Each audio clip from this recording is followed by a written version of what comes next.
So my name is Sergeant John Chafee. That's Johnchafee with the Atlanta Police Department.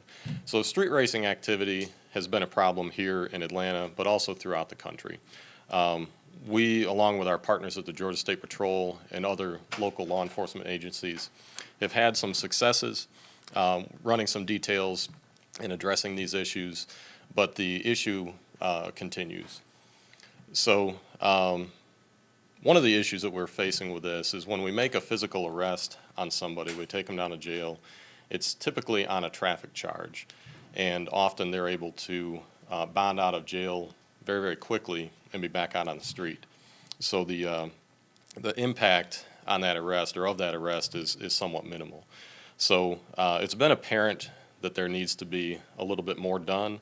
There needs to be a more significant deterrent in place to discourage participation in this type of activity. So because of this, the City of Atlanta has declared this type of activity, the street racing activity, to be a public nuisance and a public safety concern. And the City of Atlanta Municipal Court has decided to change their policy, and they will no longer be issuing bonds at the time of arrest on people arrested for this activity. And so what that means is if you're arrested for engaging in street racing activity, you'll be taken down to jail, and you will not be issued a bond until you go before a judge. And that could be 24 to 48 hours. And at that time, the judge can look at the case, and he can put special conditions on that bond once he takes into consideration the totality of circumstances on this. So this is something that we consider to be a game changer in Atlanta. I think that this is going to help us to be even more successful as we address these issues. Again, it's a more significant impact to those who are choosing to engage in this activity. So we're very pleased with this. We're pleased with our partners, with our fellow city departments being involved, and just that everyone is taking this as seriously as it is.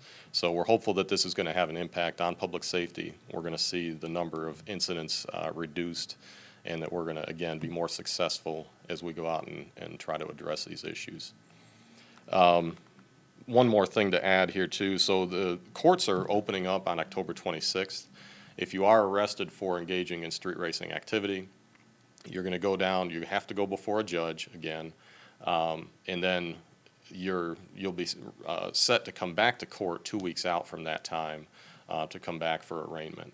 So just yet another time that you'll have to be back in court. Also, it changes up a little bit. Often when we make an arrest on a case like this, we're going to impound the car. And if somebody's able to bond right out, they go right back down to court or right back down to get their car, and it's back out. And with this, you're going to be looking at a day or two impound fees.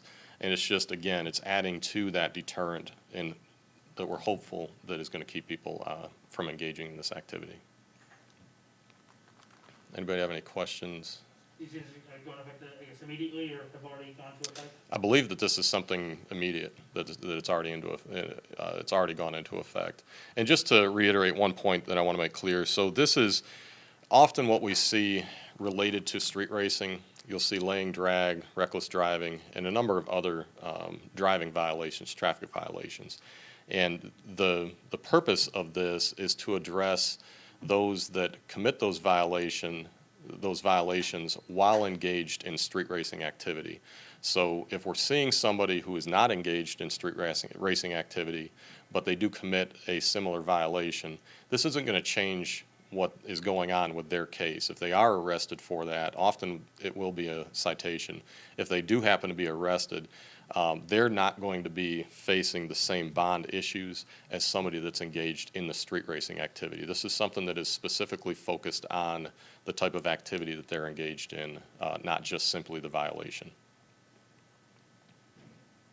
Do you attribute the recent, cases of street racing to the pandemic, like fewer people on the roads, and so these people are taking advantage of the quieter streets? I think there's some of that. I think there's going to be a number of different things that play a part in that. This year we've seen an increase over the past years, and I think part of that is you do have less traffic on the streets. You have people that are cooped up. They don't have a lot of stuff that they can go out and do. Some of the options there for entertainment are limited, and so that probably is playing a part in this as well. And I think that that's something, we've seen nationwide. So I think, considering that the pandemic is affecting the nation as well, I think that it's safe to assume that that does play a part in this. Can you just reiterate, just you being from law enforcement, why street racing or drag racing is such a bad idea? So we've seen cases where people are involved in serious and fatal accidents. We've seen pedestrians be struck.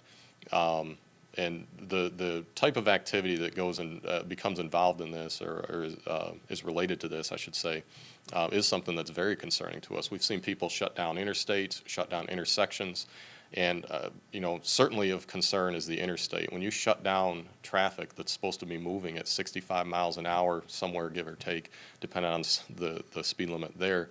But when you're shutting down traffic that's intended to go that fast, people are anticipating being able to go that fast, and now all of a sudden, often during the middle of the night, you have traffic that is at a standstill.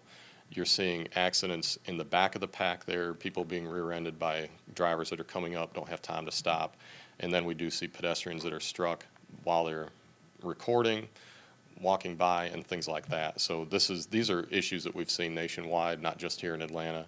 So there are a lot of dangers that are related to this. And really, you're taking these vehicles out, trying to drive them at their limits, sometimes above that, depending on the driver's experience level as well.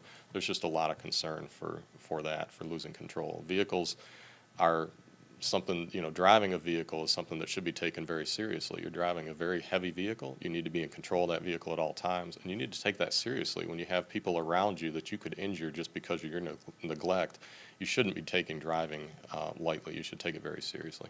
Will this apply for onlookers or people who organize this, or just the drivers themselves? It's going to apply to any charges related to street racing. So if you're an onlooker, yes, it would apply. If you're somebody that's out there participating in this at any level, whether you're a driver, passenger, pedestrian that's out there engaged in this, again, it is going to apply to you. It's not charge specific, so if you're charged with laying drag, but you're not participating, for example, if you're charged with laying drag and you're not participating in street racing activity, this is not going to apply to you. However, if there is evidence that you are engaged in street racing activity, this is going to apply to you. The courts are going to know that, and that's when you're not going to see that initial bond. You're going to have to go before a judge who will set the bond at that point. And then again, one thing that is another thing that is helpful is that capability for the judge to look at the case, take everything into consideration, and then potentially add special conditions to the bond at that point. We good? All right.